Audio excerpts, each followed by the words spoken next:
നമസ്കാരം. ജാക്സൺ രോഗത്തി. നമ്മളിന്ന് social media reading അതിൻ്റെ ഒരു ഇൻ്റർപ്രിട്ടേഷൻ ഇപ്പോൾ നമ്മൾ സോഷ്യൽ മീഡിയയെ കൂടെ ഒന്ന് ജസ്റ്റ് ഒന്ന് കടന്നു പോവുക. അതിൽ പറയുന്ന കാര്യങ്ങളൊക്കെ ഒന്ന് ജസ്റ്റ് നമുക്ക് പറ്റാവുന്ന രീതിയിൽ ഒന്ന് മനസ്സിലാക്കാനൊക്കെ ഒന്ന് ശ്രമിക്കുക എന്നുള്ളതാണ്. പിന്നെ കണ്ട ആദ്യത്തെ പോസ്റ്റ് ആശാ വർക്കർമാരുടെ കൂലി എന്ന് പറഞ്ഞിട്ട് LDFന്റെ പ്രകടന പത്രിക വെച്ചിട്ട് 700 രൂപയാക്കും എന്ന്, മിനിമം കൂലി 700 രൂപയാക്കും ആശാ വർക്കർമാരുടെ എന്ന് പിണറായി സർക്കാർ, അതായത് രണ്ടാം സർക്കാർ വാഗ്ദാനം ചെയ്തതിന്റെ ഒരു എന്താ പറയാ ഡോക്യുമെന്റ് കുത്തിപ്പൊക്കിയിരിക്കുന്നതാണ്. ലൈക്ക് സ്വാഭാവികമായിട്ടും പ്രകടന പത്രിക എന്ന് പറയുന്ന സാധനം ജനങ്ങൾ സാധാരണ വായിച്ചു നോക്കാറില്ല. സത്യാവസ്ഥ നിങ്ങൾ മനസ്സിലാക്കുക. പ്രകടന പത്രിക എന്ന് പറഞ്ഞ സാധനം വായിച്ചിട്ടൊന്നും വോട്ട് ചെയ്യുന്ന പ്രബുദ്ധതയൊന്നും മലയാളിക്കില്ല. പിന്നെ മലയാളിയുടെ പ്രബുദ്ധത എന്ന് പറയുന്നത് മണ്ടത്തരം എന്ന് പറയുന്നത് നമ്മൾ കുറച്ച് സ്റ്റാൻഡേർഡ് ആയിട്ട് പറയുന്നു എന്നുള്ളത് അങ്ങനെ കണ്ടാൽ മതി.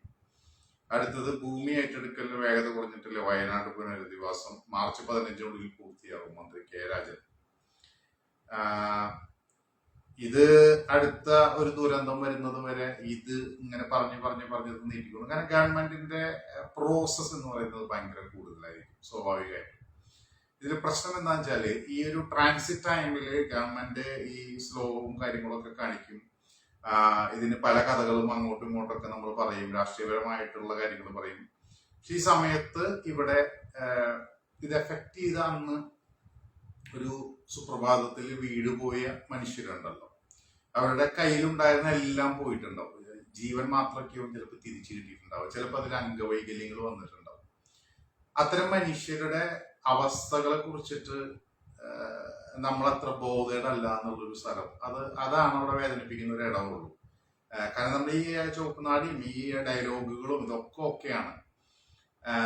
നമ്മളതൊരു എന്താ പറയാ എത്രയും പെട്ടെന്ന് എന്ന് പറയുന്ന പരിപാടിക്ക് പോലെ അങ്ങനെ വലിച്ചു നിന്നിട്ട് നമുക്ക് എന്തോരം കൊണ്ടുപോകാൻ പറ്റും. അപ്പോഴേക്കും വേറെ എന്തെങ്കിലും ഒരു ഇനി അടുത്ത മഴക്കാലം വരുമല്ലോ. ഇപ്പൊ നമ്മള് മാർച്ചിലെത്തി, ഏപ്രിൽ മെയ് ജൂൺ ജൂലൈ വരുമ്പോ അടുത്ത മഴക്കാലം വരുമ്പോ ഇതേപോലെ എന്തെങ്കിലും വേറെ ദുരന്തം എവിടെയെങ്കിലും ഉണ്ടായി കഴിഞ്ഞു കഴിഞ്ഞാൽ അതിന്റെ പിന്നാലെ പോയാ പിന്നെ അതിനെ കുറിച്ചുള്ള വാർത്ത. ഇപ്പൊ നമ്മളിത് പറഞ്ഞവരെന്ത് പറയുന്ന അറിയൂ.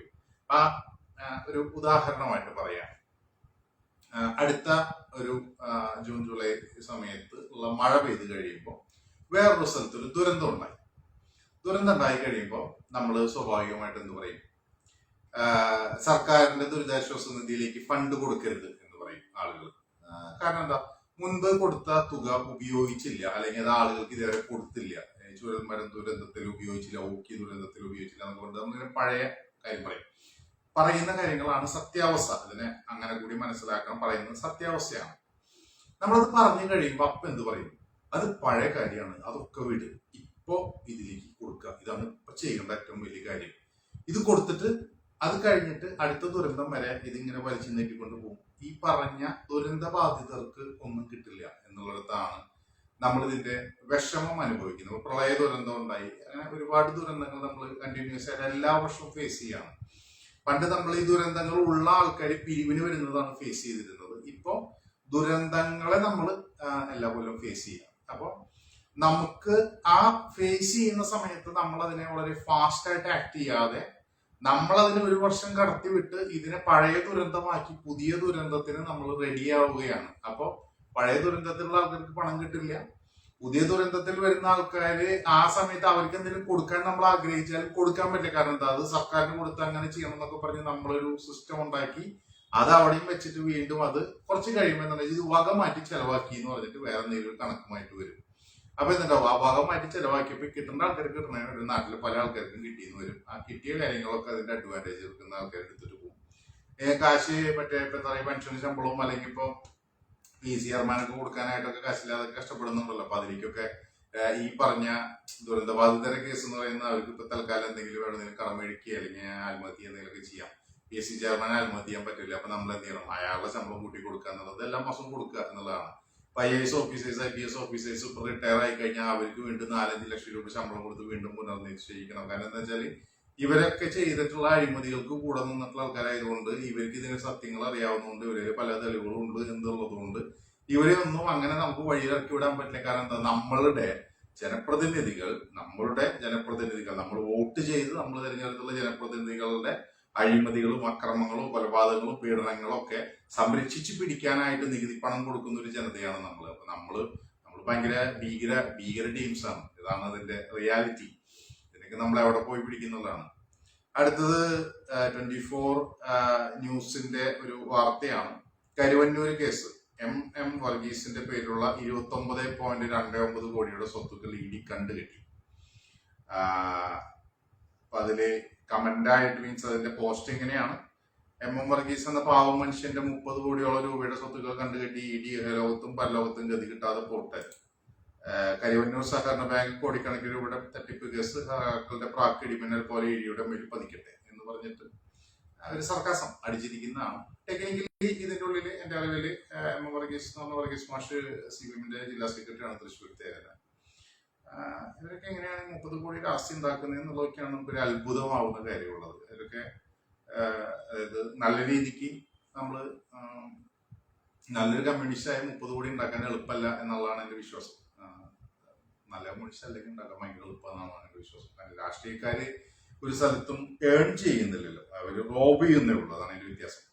ഏൺ ചെയ്യും റോബ് ചെയ്യും തമ്മിലുള്ള വ്യത്യാസമുണ്ട്. അപ്പൊ ഇവരുടെയൊക്കെ കയ്യിലേക്ക് ഇത്രയും ഫണ്ടുകൾ വന്ന് പോകുന്നുണ്ട് എങ്കിൽ ഇതിലൊക്കെ എന്താ പറയാ, ഇപ്പൊ പുള്ളി അത് അടിച്ചു മാറ്റില്ല എന്നുള്ളതൊന്നും അത് വിഷയമല്ല. പക്ഷെ ഈ പറഞ്ഞ പോലെ എല്ലാ നമ്മൾ കാണുന്ന രാഷ്ട്രീയ നേതാക്കളുടെ കയ്യിൽ കോടികൾ വന്നിട്ടുണ്ട്. ഇന്നൊരു അഴിമതി നടന്നതായിട്ട് നമുക്ക് അറിയാവുന്നത് ഇടമലയാർ കേസില് നമ്മുടെ ബാലകൃഷ്ണ പിള്ളയുടെ ഒരു കേസല്ലാതെ വേറൊരൊറ്റ കേസ് തെളിയിക്കപ്പെട്ടിട്ടില്ല ഇന്ന് വരെ. എല്ലാ ആരോപണങ്ങളാണ്. ആരോപണങ്ങൾ ഏറ്റവും വലിയ പ്രത്യേകത, UDF ഒരു ആരോപണം ഉന്നയിക്കും, LDF ഒരു ആരോപണം ഉന്നയിക്കും, BJP അല്ലെങ്കിൽ NDA ഒരു ആരോപണം ഉന്നയിക്കും. ഇവർ മൂന്നുപേരും തമ്മിൽ കോംപ്രമൈസ് ചെയ്യും. അപ്പൊ നിന്റെ കേസ് ഞാൻ കണ്ടില്ല എന്നിരിക്കും, എന്റെ കേസ് നീ കണ്ടില്ല എന്നിരിക്കുക, അങ്ങനെ നമ്മൾ അങ്ങോട്ടും കണ്ടില്ല എന്നിരിക്കുക എന്നുള്ളതാണ്. പക്ഷെ ഇത് ഇടയ്ക്കിടയ്ക്ക് ഇവർ പറയുകയും ചെയ്യും. ഇത് ഭയങ്കര പോയിന്റാണ്. അതായത് ഇവര് ഈ ആരോപണങ്ങൾ ഇങ്ങനെ മാറി മാറി ഉന്നയിക്കും. എന്നിട്ട് ഈ ആരോപണങ്ങൾ നമ്മൾ വിചാരിക്കും സോളാർ കേസ് CPM അങ്ങ് സമരം ചെയ്ത് തകർത്ത് ഇവർ ഇതിങ്ങോട്ട് വന്നു കഴിഞ്ഞത് കംപ്ലീറ്റ് ആൾക്കാരെ പൊക്കുന്നു. ആരും പൊങ്ങില്ല. കാരണം എന്താണ്, ഇത് കയറി കഴിയുമ്പോ ഇവരെന്ത് പറയും, ഇനി ഞങ്ങളുടെ കുറച്ച് കേസുകളുള്ളത് നിങ്ങളങ്ങടെ അഡ്ജസ്റ്റ് ചെയ്തോളാം, അപ്പൊ ഇതങ്ങോട്ട് പോട്ടെ എന്ന് നോക്കി. അപ്പൊ ഇവരെന്തെങ്കിലും പ്രവർത്തനം കാണിച്ചിട്ട് ഇറങ്ങിപ്പോരും. ഇപ്പൊ നമ്മള് എന്താ പറയാ, കഴിഞ്ഞ ഇപ്പോ എന്താ പറയാ വീണ വിജയന്റെ എക്സാലോജിക്കിന്റെ കേസ് നിങ്ങൾക്ക് തോന്നുന്നുണ്ടോ അത് ED അല്ലെങ്കിൽ എന്തെങ്കിലും ഒരു സിസ്റ്റം അല്ലെങ്കിൽ എന്താ പറയാ ലൈക്ക് ഏതെങ്കിലും ഒരു ഏജൻസി അത് അന്വേഷിച്ച് തെളിയിക്കും? ഇല്ല, അത് തെളിയിക്കില്ല. അതിന് പകരം എന്തുണ്ടാവും, മറ്റേ കൊടകര കേസോ അല്ലെങ്കിൽ സുരേന്ദ്രൻ മറ്റേ ഇവിടെ ഇത് കൊടുത്ത അന്ന് മറ്റെന്തോ വയനാട്ടിലെന്തോ ഫണ്ട് ചെയ്തതിന്റെ പരിപാടി കാര്യങ്ങൾ, ആ കേസ് തെളിയില്ല. ഇത് രണ്ട് കേസ്. അതായത് നമ്മളുടെ ഏറ്റവും വലിയ ഭാഗ്യം, നമ്മൾ വോട്ടേഴ്സിന്റെ ഏറ്റവും വലിയ ഭാഗ്യം, നമുക്ക് നമ്മളുടെ ജനപ്രതിനിധികളെ നമുക്ക് എന്താ പറയുക വീണ്ടും വീണ്ടും വോട്ട് ചെയ്യാനായിട്ട് നമുക്ക് തന്നെ കിട്ടുന്നു. കാരണം ഇവരൊക്കെ ശരിക്ക് അവർ ചെയ്ത ജനസേവനത്തിന് ജയിലിൽ പോകേണ്ടതാണ്. പക്ഷെ നമ്മളുടെ ഒരു വീണ്ടും നമുക്ക് അവർക്ക് വോട്ട് ചെയ്യണമല്ലോ. കാരണം നമ്മളെ ഉപദ്രവിക്കുന്ന, നമ്മളെ കൊല്ലുന്ന, നമ്മളെ റേപ്പ് ചെയ്യുന്ന, നമ്മളെ എന്താ പറയാ ഊറ്റുന്ന, അല്ലെങ്കിൽ നമ്മളെ അഴിമതി ചെയ്ത് നമ്മളുടെ നികുതി പണം കട്ടുകൊണ്ടു പോകുന്ന, കൊള്ളയടിക്കുന്ന മനുഷ്യരെ വീണ്ടും നമുക്ക് വോട്ട് ചെയ്യണമല്ലോ. നമ്മളുടെ ഒരു വികാരം മനസ്സിലാക്കണം.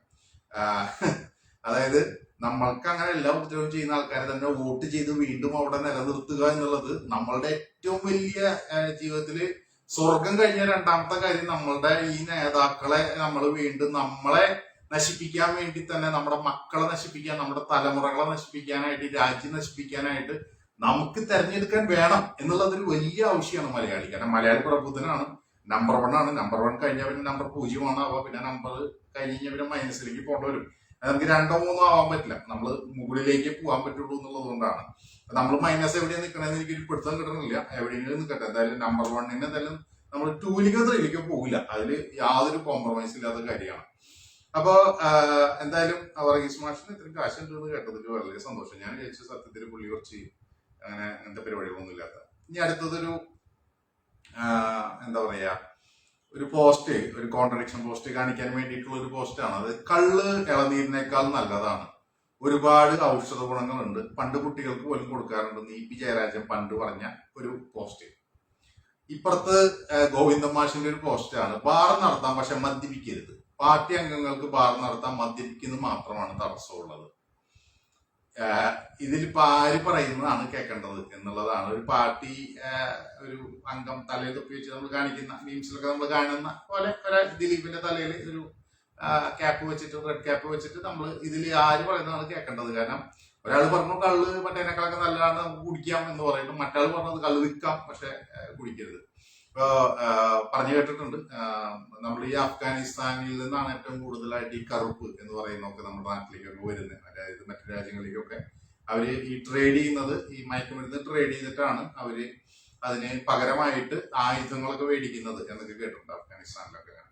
അപ്പോ അവരുപയോഗിക്കില്ല, പക്ഷെ അത് വിൽക്കും എന്ന് പറഞ്ഞ പോലെ വളരെ നല്ലൊരു തത്വശാസ്ത്രവും ഒരു വലിയ വൈരുദ്ധ്യാത്മക ഭൗതികവാദവുമാണ് ഈ പറഞ്ഞിട്ടുള്ളത്. അതായത് ഒരാൾ നിന്നിട്ട് ഇതൊക്കെ നിങ്ങൾ കുടിച്ചോ ഒന്നും പ്രശ്നമില്ല എന്ന് പറയാ, മറ്റാൾ അവിടെ നിന്നിട്ട് വിറ്റോ കുടിക്കരുത് എന്ന് പറയാ. ഇത് രണ്ടും നടത്തുന്നുണ്ട്. കാരണം എന്താ വെച്ചാൽ നമ്മൾ എനിക്ക് തോന്നുന്നു ആലപ്പുഴ നമ്മളുടെ പാർട്ടിയുടെ ജില്ലാ സെക്രട്ടറി അങ്ങോട്ടായിരുന്ന പുള്ളി ഈ പറഞ്ഞതുപോലെ എന്തോ ഈ ആളെ ലോറിയിൽ ഈ ലഹരി വസ്തുക്കളൊക്കെ കടത്തിയിട്ട് പിടിച്ചിട്ട് ഒരു ഷാനവാസ് ഒരു കേസൊക്കെ ഉണ്ടായിരുന്നല്ലോ. ഇതൊക്കെ അങ്ങനെയാണ്. അതായത് നമുക്ക് മയക്കുമരുന്ന് നമുക്ക് വിൽക്കാം, മദ്യം വിൽക്കാം, ഇതൊക്കെ നമുക്ക് ചെയ്യാം. പക്ഷെ ഇതൊന്നും നമ്മൾ ഉപയോഗിക്കരുത്. ഉപയോഗിക്കുന്നത് മാത്രമാണ് തെറ്റുള്ളത്. പക്ഷെ ഇതൊന്നും വിൽക്കുന്നത് തെറ്റല്ല. അപ്പൊ നമ്മള് ഇപ്പോ ചില ആൾക്കാരൊക്കെ ഉണ്ടല്ലോ, അവരുടെ മക്കള് അത് ഉപയോഗിക്കാൻ സമ്മതിക്കില്ല, പക്ഷെ നാട്ടുകാർ അത് ഉപയോഗിച്ച് നശിക്കുന്നതുകൊണ്ട് വിരോധമില്ല എന്ന്. ഏത് ലഹരി സാധനങ്ങൾ വിൽക്കുന്ന ആൾക്കാരും ബേസിക്കായിട്ട് അങ്ങനെയാണല്ലോ. അവരെ മക്കളത് ഉപയോഗിക്കുന്നതിലൊന്നും അവർ വലിയ ത്രില്ലുണ്ടാവില്ല. അതേ ആറ്റിറ്റ്യൂഡിലേക്ക് CPM എത്തിച്ചേരുന്നു എന്നതാണ്, ആ പാർട്ടി എത്തിച്ചേരുന്നു. ഇതിപ്പോ പാർട്ടി സെക്രട്ടറി പറയുമ്പോൾ പാർട്ടി എത്തിച്ചേരുകയാണ്. അതായത് ഏത് ലഹരി വേണമെങ്കിലും നിങ്ങൾ വിറ്റോളൂ, പക്ഷെ അത് നിങ്ങൾ ഉപയോഗിക്കാതിരുന്നാൽ മതി. അത് ആ പാർട്ടി നശിക്കരുതെന്നും പാർട്ടിയിലുള്ള ആളുകൾ നശിക്കരുതെന്നുമുള്ള ആ പാർട്ടിയുടെ നിലപാടാണ്. ജനങ്ങള് പ്ലീസ് അണ്ടർസ്റ്റാൻഡ്, ജനങ്ങള് നശിച്ചോട്ടെ. ജനങ്ങൾക്ക് നശിക്കാനായിട്ടുള്ള എല്ലാ സംവിധാനവും പാർട്ടി അംഗങ്ങൾക്ക് ഒരുക്കി കൊടുക്കാം. അവരൊക്കെ നശിക്കുന്നത് കണ്ടിരിക്കാം, അവരൊക്കെ നശിക്കാനായിട്ട് വിടാം. അതിന് നമുക്ക് വേണമെങ്കിൽ മാക്സിമം നശിക്കാനുള്ള സാധനങ്ങൾ കയറ്റി കൊടുക്കാം. പക്ഷെ നമ്മളൊരിക്കലും നമ്മളത് ഉപയോഗിച്ച് നമ്മുടെ പാർട്ടിക്കാരും നമ്മളുടെ ആൾക്കാരൊന്നും അതിൽ നശിക്കാതിരിക്കാൻ ശ്രദ്ധിക്കണം. അതൊരു നല്ല ഉപദേശമാണ്. ഞാനതൊരു ടെക്നിക്കലി പറയുകയാണെങ്കിൽ നല്ലൊരു ഉപദേശമാണ്. ഞാൻ എന്റെ കുറ്റം പറയില്ല. കാരണം ലൈക്ക് അല്ല, നമ്മുടെ വീട്ടുകാരെ നശിക്കാതിരുന്നാൽ അവര് നാട്ടുകാർ നശിക്കട്ടെ എന്ന് ചിന്തിക്കുന്ന ഒരു നല്ല ആറ്റിറ്റ്യൂഡാണ്. ഒരു CPM പോലെ അല്ലെങ്കിൽ ഒരു ഇടതുപക്ഷം ഹൃദയപക്ഷം ഒക്കെ പറയുന്ന ഒരു പാർട്ടിക്ക് എടുക്കാൻ പറ്റുന്ന നിലപാടാണ്. നാട്ടുകാർ മുഴുവൻ നശിക്കട്ടെ, നാരായണക്കല്ല് പിടിക്കട്ടെ, നായ നക്കട്ടെ, നമ്മുടെ പാർട്ടിയിൽ നമ്മുടെ ആൾക്കാർ മാത്രം സേഫ് ആയിട്ടിരുന്നാൽ മതി, എല്ലാത്തരക്കും എങ്ങനെയാണെങ്കിൽ നശിച്ചു പോയാലും കുഴപ്പമില്ല എന്ന് ചിന്തിക്കുന്ന ആ നന്മയുണ്ടല്ലോ, ആ നന്മ അത് പൂക്കട്ടെ, കാക്കട്ടെ, തളിരിടട്ടെ. എന്റെ ദൈവമേ, എന്താ നമ്മളിങ്ങനെ പറയാല്ലേ. ഇനി അടുത്തത് ഒരു വളരെ വലിയ സന്തോഷ വാർത്തയാണ്. കാരണം നമ്മളിപ്പോ ഒരു 10-40 കേസോളമായി ഈ കുട്ടികള് എന്താ പറയാ ഈ അക്രമങ്ങൾ നടത്തുന്നതിന്റെയൊക്കെ കോളേജ് റാഗിങ്, അക്രമങ്ങള്, കുട്ടികളെ തല്ലിക്കൊല്ലുക, ഇങ്ങനെ കുട്ടികൾ ചെയ്യുന്ന ക്രൈംസ് ഭയങ്കരമായിട്ട് ഈ ഒരു വർഷത്തിൽ ഇത്ര ദിവസത്തിനുള്ളിൽ എനിക്ക് 10-40 കേസെങ്കിലും മിനിമം ആയിട്ട് തോന്നുന്നു. ഓരോരുത്തർ തലവെട്ടിക്കൊല്ല, പ്രത്യേകിച്ച് ചേച്ചിന് റേപ്പ് ചെയ്ത കേസ് ഉണ്ടായിരുന്നു. ഇങ്ങനെ നടന്നു. അപ്പൊ ആ വ്യക്തികള് ഇനി ഒരിക്കലും അത്തരത്തിലൊരു പ്രവണത ഉണ്ടാവാതിരിക്കാൻ വേണ്ടി പിണറായി സർക്കാർ 100% ആത്മാർത്ഥമായിട്ട് എടുത്തൊരു തീരുമാനമാണ് പൂക്കോട് വെറ്റിനറി കോളേജിൽ ഉണ്ടായിരുന്ന സിദ്ധാർത്ഥന്റെ മരണത്തിന് കാരണമായ 2 പ്രതികൾ അവർ തിരിച്ചെടുത്തിട്ടുണ്ട്. അതിൽ 3 പേർക്ക് ഹോസ്റ്റലിൽ തിരിച്ചു കയറാനായിട്ടും 2 പേർക്ക് കോളേജിൽ പുനഃപ്രവേശനം നൽകിയിട്ടും സർക്കാർ മികച്ചൊരു തീരുമാനം എടുത്തിട്ടുണ്ട്. ഇത് അടുത്തടുത്ത കുട്ടികളെ റാഗിങ് ചെയ്യുന്നവർക്ക്, അടുത്തടുത്ത് ഇങ്ങനത്തെ ക്രൈം ചെയ്യുന്ന കുട്ടികൾക്ക് വലിയ തരത്തിൽ ഒരു ഭീഷണിയായിട്ട് ഈ ഒരു തീരുമാനം വരും. കാരണം നാളെ അവര് പിന്നെ വിറയ്ക്കും, ഇങ്ങനെ ഒരു ക്രൈം ചെയ്യാനായിട്ട് വിറയ്ക്കും. കാരണം എന്താ, ഇവർക്ക് തിരിച്ച് അതേ സ്ഥലങ്ങളിൽ കിട്ടും. നാളെ PSCക്ക് വരാൻ ഇതേ വഴിയോടെ ഇവരെ ഇതിന്റെ ഇടയിൽ കയറ്റി കൊടുക്കും. ഇവരൊക്കെ നമ്മളെ സേവിക്കാൻ വേണ്ടിയിട്ട് വരും. കാരണം നമുക്ക് വോട്ട് ചെയ്യേണ്ടതായിരിക്കാണ്, അത് നമ്മൾ നേരത്തെ പറഞ്ഞാണ്. അവർക്ക് വോട്ട് ചെയ്യാനായിട്ട് ഉള്ള സാധനങ്ങളൊക്കെ ഉണ്ടാക്കി തരാൻ പറ്റിയ, അവർക്ക് പ്രൊട്ടക്ട് ചെയ്യാൻ പറ്റിയ ഈ ആൾക്കാരൊക്കെ നമ്മളെ സേവിക്കാനായിട്ട് ചിലപ്പോൾ മന്ത്രിയുടെ PUK ആയിട്ടൊക്കെ വരും. അങ്ങനെ നമ്മൾ വരെ ജീവിതകാലം മുഴുവൻ ഈ പറഞ്ഞ ആളുകളെ തലയിലേറ്റി നമ്മൾ നടക്കാനായിട്ടുള്ള നമ്മുടെ ഭാഗ്യവും പുണ്യവുമായിട്ട് അതിനെ കരുതുക. അപ്പൊ എല്ലാ ക്രൈം ചെയ്യുന്ന ആളുകൾക്കും എന്താ പറയാ, പേടിക്കേണ്ട അത്രയും വലിയൊരു സിറ്റുവേഷൻ ആണ് ഉണ്ടായിട്ടുള്ളത്. സിദ്ധാർത്ഥന്റെ മരണത്തിലെ പ്രതികൾ തിരിച്ചെത്തി. ഒരു കോളേജിലും പുനഃപ്രവേശനം കിട്ടി, അവർ ഹോസ്റ്റലിലും തിരിച്ചു കയറി. ഇനി അവർക്ക് വീണ്ടും പീഡിപ്പിക്കാം. പക്ഷെ ഒറ്റ കാര്യമായിരിക്കും ഇപ്പൊ, ഞാനാണ് അവരുടെ പാർട്ടിയുടെ നേതാവെങ്കിൽ ഞാൻ ഒറ്റ കാര്യമാണ് അവരോട് പറയുള്ളൂ.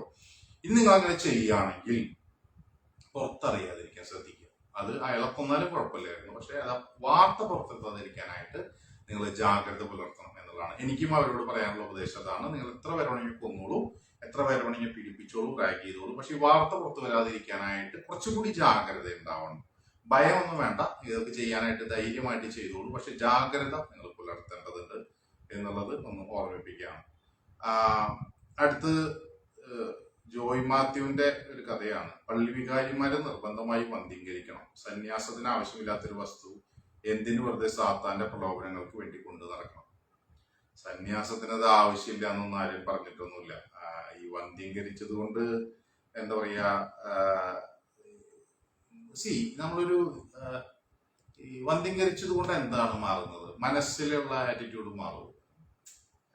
നമ്മളത് വേറെ ഏതോ സ്ഥലത്താണ്. അതായത് ഇത് മറ്റേ എന്താ പറയാ, ഈ ലിംഗത്തിന്റെ ഉദാഹരണത്തിൽ നിന്നാണ് ആകെ സെക്സിന്റെ ഒരു ബേസ് എന്ന് പറയുന്ന ഒരു തലത്തിലേക്ക്, ഒരു ഇൻസെഷൻ മാത്രമാണ് സെക്സ് എന്ന തലത്തിലേക്കോ അല്ലെങ്കിൽ ആ ഒരു തലത്തിലേക്ക് ചിന്തിക്കുന്നത് കൊണ്ട് വരുന്നൊരു കുറവായിട്ടാണ് ഞാനതിനെ കാണുന്നത്. അതൊരു വലിയ സ്റ്റാൻഡേർഡ് ആയിട്ടുള്ളൊരു കഥയല്ല.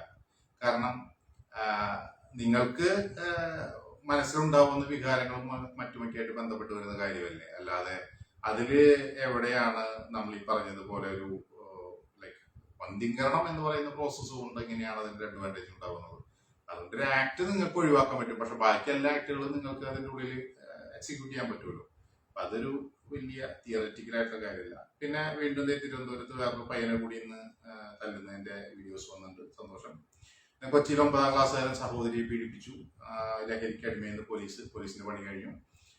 കാരണം നമ്മളിപ്പോ ഈ പലപ്പോഴും ഈ മേർഡേഴ്സ് ഉണ്ടാവുന്നതും പലപ്പോഴും സൂയിസൈഡ് ആയിട്ടൊക്കെ പോലീസുകാർ റിപ്പോർട്ട് എഴുതുന്നതിന്റെ കാരണം ഇത് ഭയങ്കര എളുപ്പമുള്ള കാര്യമാണ്. കാരണം മരിച്ചത് കൊലപാതകമാണ് എന്ന് പറയണമെങ്കിൽ ഒരുപാട് പേപ്പർ വർക്ക് ചെയ്യണം, അന്വേഷണങ്ങൾ നടത്തണം, ഇതിന്റെ തെളിവ് കണ്ടെത്തണം, ശിക്ഷിക്കാനുള്ള പരിപാടി, കോടതി പ്രൊസീജിയർ ഒക്കെ ചെയ്യണം. നേരെ മറിച്ച് ഒരാൾ ആത്മഹത്യ ചെയ്തതാണെങ്കിൽ ഒറ്റ പേപ്പർ എഴുതി ക്ലോസ് ചെയ്ത് അവസാനിപ്പിച്ച് കൊടുക്കുന്ന പോലുള്ള ചെറിയ പരിപാടിയാണ്. അതൊരു വലിയ പ്രോസസ് അല്ല. അപ്പൊ എപ്പോഴും നമ്മൾ ചെയ്യുന്ന ജോലി, നമ്മളിപ്പോ എല്ലാവരും ആ ചെയ്യുന്ന ജോലിക്ക് നമുക്ക് മടി ഉണ്ടാവില്ലേ? നമുക്ക് എന്താ തോന്നാ, എളുപ്പത്തിലെ പരിപാടി കഴിഞ്ഞാൽ നമ്മൾ പരിപാടി നോക്കി പോവാം എന്ന് പറയുമ്പോൾ നമുക്ക് മടുപ്പുണ്ടാവും. മറ്റേ പണി ചെയ്യണമെങ്കിൽ വലിയൊരു പ്രോസസ്സാണ്. അതിന് അത്യാവശ്യം സ്കില്ല് വേണം, പാഷൻ വേണം. അതൊരു ക്രൈം നടന്നാൽ ആ ക്രൈം കണ്ടുപിടിക്കാൻ, അതിൻ്റെ ഉള്ളിൽ ആളെ കണ്ടുപിടിക്കാനൊക്കെ നമ്മളിപ്പോ സിനിമയിലൊക്കെ കാണുന്ന പോലെ പാഷനേറ്റ് ആയിട്ട് സെർച്ച് ചെയ്താൽ മാത്രമേ കിട്ടുള്ളൂ. ഈ ശമ്പളത്തിന് വേണ്ടി പണിയെടുക്കുന്ന ആൾക്കാർക്ക് പാഷൻ വേണമെന്നൊരു നിർബന്ധമില്ല. അല്ലെങ്കിൽ ആ പാഷനുള്ള ആൾക്കാരെ നമ്മൾ കണ്ടുപിടിക്കണം. ഇതിപ്പോ അങ്ങനെയല്ല നമ്മൾ കണ്ടുപിടിക്കുന്നത്, ജോലി ആവശ്യമുള്ള ആൾക്കാരെയാണ് നമ്മൾ കണ്ടുപിടിക്കുന്നത്. അപ്പൊ സ്വാഭാവികമായിട്ടും അവർക്ക് പാഷൻ ഉണ്ടാവില്ല. ആര് ക്രൈം ചെയ്താലും കുഴപ്പമില്ല, ഇല്ലെങ്കിലും കുഴപ്പമില്ല, നമുക്ക് നമ്മുടെ ശമ്പളം കൃത്യമായിട്ട് കിട്ടണം, വലിയ മെനക്കെടൊന്നും ഇല്ലാണ്ട് പോകണമെന്ന് ചിന്തിക്കുന്ന ആൾക്കാരെ കയ്യിലേക്ക് വരുമ്പോൾ സ്വാഭാവികമായിട്ട് ഇവർ പിടിക്കില്ല. ഇനി ഇവർ പിടിച്ചു വരുന്ന സമയത്ത് പാർട്ടിയുടെയും മതങ്ങളുടെയും മറ്റേന്റെയൊക്കെ ഭാഗത്തു നിന്ന് ഒരു പ്രഷറും കൂടി വന്നു കഴിഞ്ഞാൽ നിങ്ങൾ വീണ്ടും പെടും. കാരണം ഇവർക്ക് സ്ഥലം മാറ്റം, പ്രഷറും ഇത് എന്താ പറയാ, ഒതുക്കാനും കണ്ടുപിടിച്ചത് കണ്ടില്ല എന്ന് പറയാനും ഒക്കെ ആണല്ലോ നമ്മള് നമ്മുടെ നികുതി പണം കൊടുത്തിട്ട് ഈ പണി കാണിക്കുന്നത്. അങ്ങനെയും കൂടി ഉണ്ടല്ലോ. അപ്പോ നമ്മുടെ ജനപ്രതിനിധികളെ നമ്മൾ വോട്ട് ചെയ്ത് വിട്ടുള്ളത് നമുക്കെതിരെ പണിയാനാണ്. ഇതാണ് അതിന്റെ ഏറ്റവും ബേസിക് ആയിട്ടുള്ള കാര്യം. നമ്മുടെ ജനാധിപത്യത്തിന്റെ ഏറ്റവും വലിയ ക്വാളിറ്റി എന്ന് പറയുന്നത്, ഇന്ത്യൻ ജനാധിപത്യത്തിന്റെ ക്വാളിറ്റി എന്ന് പറയുന്നത് അത്തരം ആളുകളെ വീണ്ടും തെരഞ്ഞെടുത്ത് വിടാനായിട്ട് പറ്റുന്ന പ്രബുദ്ധത നമുക്കുണ്ട് എന്നുള്ളതാണ്. അപ്പൊ ഈ സ്ഥലങ്ങളിൽ നമ്മൾ നിൽക്കുന്നത് കൊണ്ടുള്ള പ്രശ്നമാണ്. അടുത്തത്, ഹൈദരാബാദിലെത്തി മയക്കുമരുന്ന് കേന്ദ്രം പൂട്ടിയ ഉടമസ്ഥനെയും അറസ്റ്റ് ചെയ്ത് തൃശൂർ സിറ്റി പോലീസ്. അതായത് എന്താ പറയാ, ഈ MDMA പ്രൊഡക്ഷൻ നടത്തുന്ന ഒരു സ്ഥലം തൃശ്ശൂര്, എനിക്ക് തോന്നുന്നു ഒല്ലൂര് പോലീസ് സ്റ്റേഷന്റെ പരിധിയിൽ വെച്ചിട്ട് 2024 ജൂലൈയിൽ ഉണ്ടായ ഒരു കേസിന്റെ ഭാഗമായിട്ട് അത് കൈവശം വെച്ച ആൾക്കാരെ, പിന്നെ അവർക്കത് കൊടുത്ത ആൾക്കാരെ അങ്ങനെ സെർച്ച് ചെയ്ത് ഹൈദരാബാദിലുള്ള ഇതുണ്ടാക്കുന്ന ഒരു നിർമ്മാണ കേന്ദ്രമുണ്ട്, അവിടെ അറസ്റ്റ് ചെയ്ത് അതിനെ എന്താ പറയാ ക്ലോസ് ചെയ്തിട്ട് അതുണ്ടാക്കിയ ആളെ അറസ്റ്റ് ചെയ്യുകയും ചെയ്തു എന്നുള്ളതാണ്. തീർച്ചയായിട്ടും 100% അതൊരു അപ്രീഷിയേഷൻ ഉള്ളതാണ്. അറസ്റ്റിലായ ഫാക്ടറി ഉടമസ്ഥനായ പ്രതി ഹൈദരാബാദിലെ അറിയപ്പെടുന്ന സിനിമാ നിർമ്മാതാവും ശതകോടീശ്വരനുമാണ്. 2 പതിറ്റാണ്ടിലേറെയായി കെമിക്കൽ ബിസിനസ്സിലുള്ള ഇയാൾക്ക് വിദേശ രാജ്യങ്ങളിലേക്ക് കെമിക്കൽ ഉൽപ്പന്നങ്ങളുടെ കയറ്റുമതിയുണ്ട്. അപ്പൊ അതിൻ്റെ ഉള്ളില് സിനിമയിലൊക്കെ മയക്കുമരുന്ന് വിതരണം പരിപാടികളൊക്കെ ഇയാൾ വളരെ നന്നായി ചെയ്യുന്നുണ്ട് എന്നുള്ളതാണ്. ഇയാൾ അറസ്റ്റ് ചെയ്തു എന്നാണ് പറയപ്പെടുന്നത്. ഇതില് എന്താ പറയാ,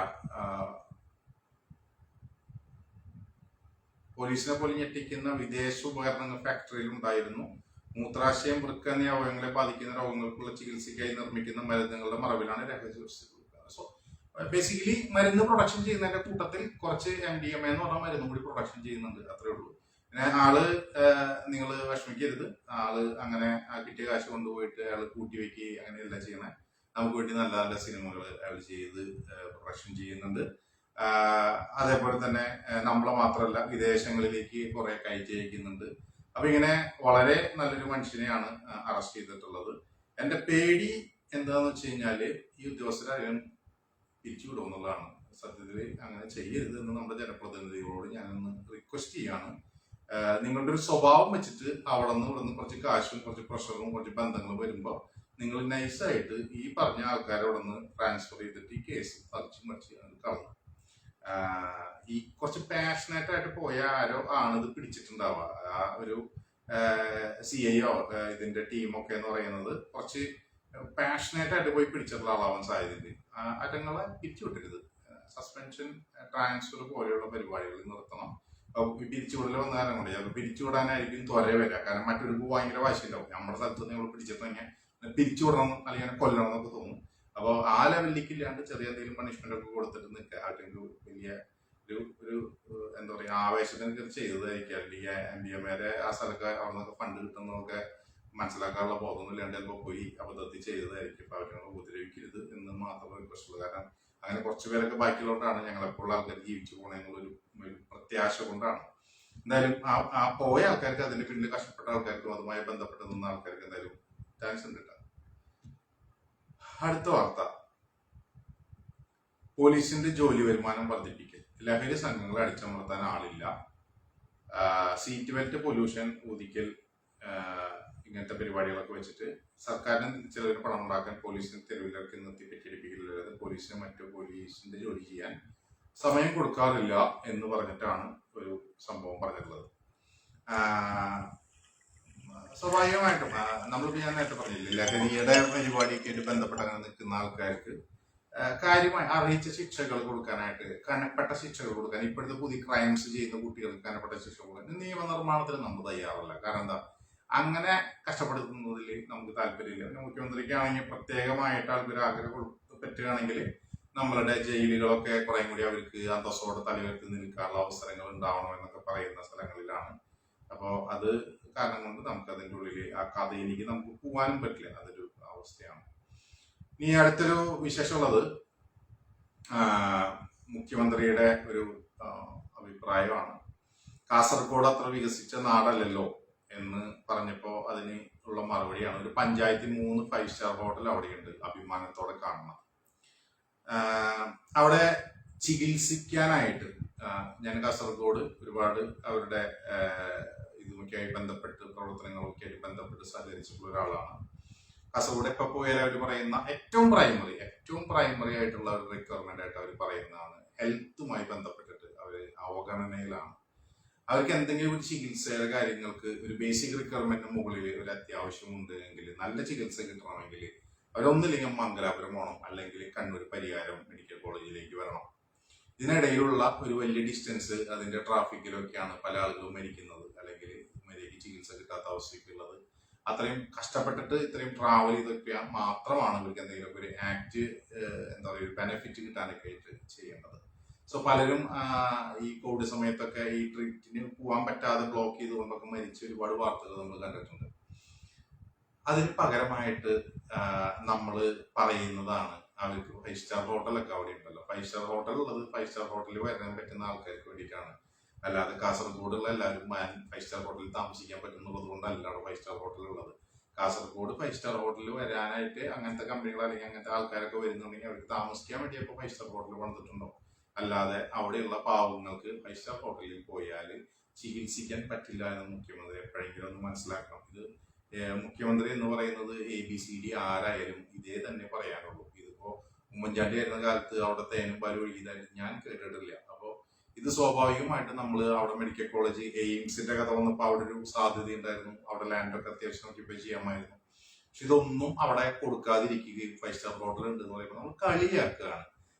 സാറേ വിശന്നിട്ട് വയ്യ എന്ന് പറയുന്ന സമയത്ത് നമ്മള് അതിലിപ്പോ എന്താ ഞാൻ ബിരിയാണി കഴിച്ചിട്ടുണ്ടല്ലോ എന്ന് പറയുന്ന പോലെയുള്ള ഒരു മര്യാദകേടാണ് നമ്മൾ പറയുന്നത് എന്നെങ്കിലും മനസ്സിലാക്കാനായിട്ട് എന്നാണ് നമ്മൾ ജനപ്രതിനിധികൾക്ക് കഴിയില്ല. കാരണം ജനപ്രതിനിധികൾ ഇത് പറഞ്ഞാലോ ഇല്ലെങ്കിലോ ഇലക്ഷന്റെ തലേദിവസം നക്കാൻ എന്തെങ്കിലും കിട്ടിയ മലയാളി വരി നിന്ന് ക്യൂ നിന്ന് വോട്ട് ചെയ്തിട്ട് ആ അടുത്ത 5 വർഷത്തേക്ക് മൂഞ്ചാനായിട്ട് തയ്യാറായിട്ടുള്ള മനുഷ്യരാണ്, പ്രബുദ്ധരാണ്. അപ്പോ അതുകൊണ്ട് ഇവരിത് പറയുന്നില്ല, എനിക്ക് തെറ്റൊന്നുമില്ല. കാരണം ഇവിടെ മാറേണ്ടത് ജനങ്ങളാണ്. ജനങ്ങൾ മാറാൻ തയ്യാറാവാത്തോളം കാലം നമുക്ക് ഒരു ഉണ്ടയും ചെയ്യാൻ പറ്റൂല. ജനങ്ങൾക്ക് അവർക്ക് ഈ പൗരബോധം ഉണ്ടാവണം, അവർക്ക് തോന്നണം ഈ പറഞ്ഞ കാര്യങ്ങൾ ഇങ്ങനെയൊക്കെ നടക്കുന്നുണ്ട്, ഇവരെന്താണ് പറയുന്നത്, ഇവരുടെ പൊളിറ്റിക്സ് എന്താണ്, ഇവരെന്ത് നിലപാടുകൾ എടുക്കുന്നത്, ഇത് കണ്ടിട്ട് ഇവർക്ക് വോട്ട് ചെയ്യാനോ വേണോ വേണ്ടോ എന്നുള്ളത് ചിന്തിക്കുന്നില്ല. ഇതിൽ ഏറ്റവും വലിയ അഡ്വാൻറ്റേജ് അടുത്ത തവണയും CPM തന്നെ ഞാൻ അവർക്ക് വോട്ട് ചെയ്യും, 100% വോട്ട് ചെയ്യും. ഞാൻ കഴിഞ്ഞ ലോക്സഭയ്ക്ക് സുരേഷ് ഗോപിക്കാണ് വോട്ട് ചെയ്തത്. അടുത്ത ഇതില് ഏത് മാക്കാനം കൊണ്ടു നിർത്തിയാലും CPM അല്ലെങ്കിൽ LDF കൊണ്ടു നിർത്തുന്ന ആൾക്ക് ഞാൻ വോട്ട് ചെയ്തു. കാരണം ഞങ്ങളുടെ മറ്റേ LDFന്റെ ആളാണ്, CPMന്റെ ആളാണ്. ഞാൻ വോട്ട് ചെയ്യും. എനിക്ക് ഒരു ഡൗട്ടില്ല അതിൽ. ഞാൻ കറകളഞ്ഞു വോട്ട് ചെയ്യും. കാരണം വെച്ചാൽ ഈ നാട് എത്രയും വേഗം നശിച്ചു കിട്ടിയാലാണ് ആൾക്കാർക്ക് ഒരു തിരിച്ചറിവ് വരാനൊരു സാധ്യതയുള്ളൂ. അത് തിരിച്ചറിവ് വരുമ്പോഴേക്കും ബുദ്ധിയുള്ള ആൾക്കാർ മുഴുവൻ, ഈ പ്രബുദ്ധര് മുഴുവൻ നാട് വിട്ട് രക്ഷപ്പെട്ടു പോകും. അല്ലാത്ത ആൾക്കാരുണ്ടല്ലോ, ആവേശമുള്ള ഇവിടുത്തെ പൊതുജനം, അവര് ഇവിടെ തന്നെ ഉണ്ടാവും. അവരുടെ എന്താ പറയാ, അങ്ങനെ ഇതാവുന്നതിന്റെ കൂട്ടത്തിൽ എന്റെ ജീവിതം കഷ്ടപ്പെടും എന്നറിയാം. എന്നാലും കുഴപ്പമില്ല, നമുക്കത് കാണുമ്പോൾ ഒരു സുഖം ഉണ്ടല്ലോ. മലയാളിന്റെ ബേസിക് ആണല്ലോ, നമ്മൾക്ക് ഇത്തിരി കഷ്ടം വന്നല്ല അവന്റെ കഷ്ടം കാണുമ്പോൾ നമുക്കൊരു ചെറിയ മനസ്സുഖം ഉണ്ടല്ലോ. ആ സുഖമെങ്കിലും വെച്ചിട്ട് ഞാനിവിടെ ജീവിക്കാമെന്ന് കരുതുന്നു. അങ്ങനെ ഒരു ആഗ്രഹത്തിലാണ് ഇപ്പൊ ഈ പറഞ്ഞ പരിപാടി. അപ്പൊ എന്തായാലും പരിപാടി എന്തായാലും നല്ലതല്ല. പിന്നെ അടുത്തത് പ്രതിഭയുടെ മകനെ കേസിൽ നിന്ന് ഒഴിവാക്കും, അതിൽ അന്വേഷണ ഉദ്യോഗസ്ഥൻ കുറ്റക്കാരനാണ് എന്ന് പറഞ്ഞിട്ടാണ്. സ്വാഭാവികമായിട്ട് നമ്മളെല്ലാവരും പ്രതീക്ഷിക്കുന്ന ഒരു കാര്യം തന്നെയാണ്. ഇപ്പൊ നമ്മുടെ കാര്യത്തിൽ വന്നാലും അങ്ങനെ തന്നെയാണ്. പിന്നെ അടുത്തൊരു വാർത്ത വന്നിട്ടുള്ളത് 2022 ബഡ്ജറ്റ് പ്രഖ്യാപനമാണ്. മരച്ചീനിയിൽ നിന്ന് മദ്യം ഉത്പാദിപ്പിക്കുക 2 കോടി രൂപ. മരച്ചീനി എവിടെ ഇരിക്കണേ, മദ്യം എവിടെ ഇരിക്കണേ, 2 കോടി രൂപ എവിടെ ഇരിക്കണേ എന്നുള്ളതാണ്. ഇത് നമ്മളിത് പറയുന്നതിൽ വലിയ കാര്യമൊന്നുമില്ല. കാരണം എന്താ അറിയോ, നമുക്ക് ഇവിടെ സത്യം പറഞ്ഞാൽ പ്രൊജക്ട് ചെയ്യാനുള്ള ഫണ്ടൊന്നുമില്ല. ഇതിന്റെ കഥ പറയാനുള്ള ഫണ്ടേ ഉള്ളൂ. അപ്പോ ഇത്ര രൂപയാണ് നമ്മളുടെ ആഭ്യന്തര വരുമാനം. ഓക്കെ, അതിൽ നിന്ന് ഇത്ര പ്രൊജക്റ്റിനുള്ള ഫണ്ടുകൾ നമുക്ക് കിട്ടാൻ സാധ്യത. അപ്പൊ തനത് വരുമാനം അതല്ലാത്ത നമ്മളുടെ വരുമാനം, കേരളത്തിന്റെ മൊത്തത്തിലുള്ള വരുമാനം നമ്മൾ കാൽക്കുലേറ്റ് ചെയ്യുന്നു. ഈ വരുമാനത്തിന്റെ ഒരു 3/4 മുകളിൽ നമുക്ക് ഇതിന്റെ പലിശ അടയ്ക്കാനായിട്ട് ഇതുവരെ 1984 ഞാൻ ജനിച്ച വർഷമാണ്. ഇപ്പൊ എനിക്ക് 40 വയസ്സായി. അപ്പൊ ഈ 40 വർഷമായിട്ട് നമ്മൾ എടുത്തു കൂട്ടിയിട്ടുള്ള ലോണുകൾ, ഈ ലോണുകൾ പലതും ഈ പലിശ അടയ്ക്കാൻ വേണ്ടി എടുത്തുള്ള ലോണുകളൊക്കെയാണ് ഇപ്പൊ ഏറ്റവും കൂടുതൽ എടുക്കുന്ന ലോണുകൾ. ഇതിന്റെ പലിശ അടയ്ക്കാനുള്ള ലോണുകൾ, ഇതിന്റെ എന്താ പറയുക, ചെറിയ തിരിച്ചടവുകൾക്ക് എടുക്കുന്ന ലോണുകളായിട്ട് എടുക്കുന്ന വലിയ ഒരു തുക, അത് തന്നെ നമുക്കൊരു 90% ഒരുപക്ഷെ അതിലേക്ക് തന്നെയാണ് പോയിക്കൊണ്ടിരിക്കുന്നത്. ബാക്കിയുള്ളത് നമ്മൾ ഇവിടുത്തെ സാലറി, പെൻഷൻ, ഇങ്ങനത്തെ കാര്യങ്ങൾ കൊടുക്കാനൊക്കെയാണ് നമ്മൾ ഉപയോഗിക്കുന്നത്. അത് കൊടുക്കാനും ഈ പലിശ കൊടുക്കാനായിട്ട് തുക തികയാണ്ട് വരുമ്പോഴാണ് നമ്മൾ ഈ ഓരോ മാസവും ഓരോ കൊല്ലവും ഇതിങ്ങനെ കൂട്ടി ലോൺ കൊണ്ടുവരുന്നത്.